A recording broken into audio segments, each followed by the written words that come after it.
পরম করুণাময় আল্লাহর নামে শুরু করছি। হযরত বাহলুল রহমাতুল্লাহ আলাই ছিলেন আব্বাসীয় খলিফার হারুন আর রশিদের সময়কাল একজন অতি বিখ্যাত মাসজুব আল্লাহওয়ালা, যিনি দুনিয়ার প্রতি উদাসীন থাকতেন এবং পাগল সেজে মানুষকে হক কথা বলতেন। তার উপদেশগুলো সাধারণত খুব সংক্ষিপ্ত, তীক্ষ্ণ এবং হৃদয়ে আঘাত করা ধরনের। আমি কিছু বিখ্যাত উপদেশ ও ঘটনা সংক্ষেপে তুলে ধরছি। কবরের সাথে কথা বলা। একদিন বহলুল কবরস্থানে গিয়ে একটা কবরের পাশে বসে কাঁদতে লাগলেন। লোকজন জিজ্ঞাসা করল, এটা কার কবর? বহলুল বললেন, এটা আমার সবচেয়ে প্রিয় বন্ধুর কবর। সে আমাকে কখনো মিথ্যা বলেনি, কখনো ধোঁকা দেয়নি, আমার সাথে কখনো লোভ লালসা দেখায়নি। লোকেরা বলল, তাহলে এত কাঁদছেন কেন?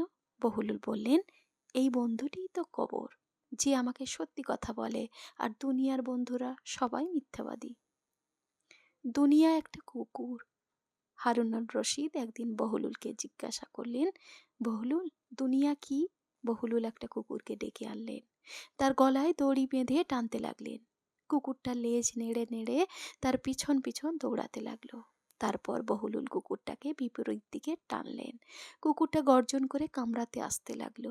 বহলুল বললেন, আমিরুল মুমিনিন, যখন আপনি দুনিয়ার পিছনে ছোটেন, দুনিয়ার লেজ নেড়ে আপনার পিছনে ছুটে যায়, আর যখন আপনি দুনিয়া ছেড়ে আল্লাহর দিকে ফিরেন, তখন দুনিয়া আপনাকে কামড়াতে আসে। এটাই দুনিয়া। সবচেয়ে বড় পাগলকে? একদিন লোকেরা বহলুলকে জিজ্ঞাসা করলো, দুনিয়ার সবচেয়ে বড় পাগলকে? বহলুল বললেন, যে জানে মৃত্যু আসবেই, তবু সে দুনিয়ার পিছনে ছুটে বেড়ায় আর কবরের জন্য কিছুই প্রস্তুত করে রাখে না, সেই সবচেয়ে বড় পাগল। রাজা ও ভিখারির কবর। হারুন আর রশিদের সাথে বহলুল কবরস্থানে গেলেন।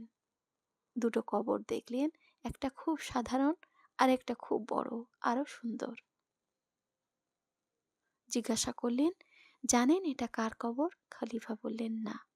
বহলুল বললেন, যেটা ছোট সেটা একজন বাদশাহর, আর যেটা বড় ও সুন্দর সেটা একজন ভিখারির।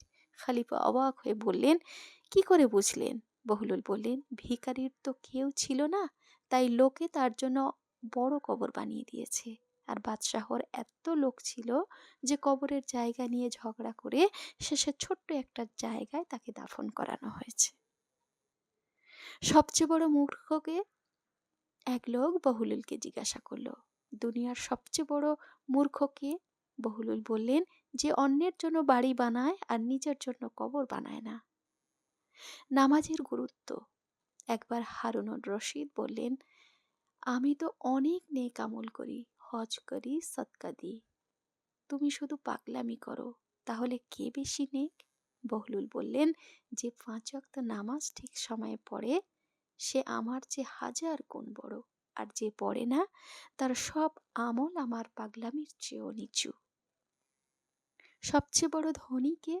জনৈক ব্যক্তি জিজ্ঞাসা করলেন, দুনিয়ার সবচেয়ে বড় ধনী কে? বহলুল বললেন, যা দুই দুই দিন একই রকম যায় না, আজ যা আছে কাল তা নেই, কাল যা আসে পরশু তা চলে যায়, আর তারপরও সে আল্লাহর উপর সন্তুষ্ট রাখে, সেই সবচেয়ে বড় ধনী। এভাবেই হযরত বহলুল পাগলের ছদ্মবেশে মানুষকে দুনিয়ার মায়া ছেড়ে আখিরাতের প্রতি মনোযোগী করতেন। তার প্রতিটি কথা ছিল যেন তীরের মতো হৃদয়ে বিঁধে যেত। আল্লাহ আমাদের সবাইকে তার মতো হক কথা বলার এবং হকের উপর অটল থাকার তৌফিক দান করুন। আমিন।